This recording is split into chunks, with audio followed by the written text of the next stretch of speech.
Welcome to the Tech Egg. Don't get scrambled. Enjoy the video. In this video, I will explain how to make a delicious vegetable sushi roll. First, let's prepare the sushi rice, which is the foundation of any great roll. Use short-grained sushi rice and rinse it thoroughly under cold water until the water runs clear. This removes excess starch, ensuring a perfect texture. Cook the rice with a 1 to 1.25 ratio of rice to water, then let it cool slightly before mixing in the seasoned vinegar. Next, we'll prepare our fresh vegetable fillings. Select a variety of colorful and crisp vegetables such as cucumber, avocado, bell peppers, and carrots.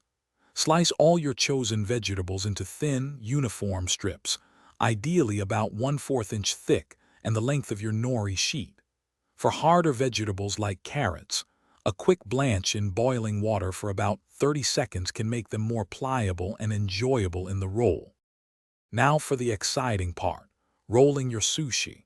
Place a sheet of nori, shiny side down, on your bamboo rolling mat.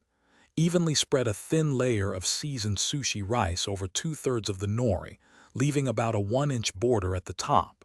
Arrange your prepared vegetable fillings in a neat line across the center of the rice.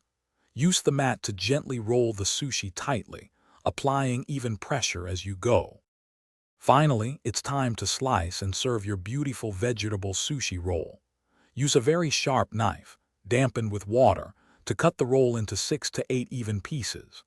This prevents the rice from sticking and ensures clean cuts. Serve your freshly made sushi immediately with your favorite accompaniments like soy sauce, a dab of wasabi, and some pickled ginger. Don't forget to check the description for a link to some great deals, including those amazing darn tough socks.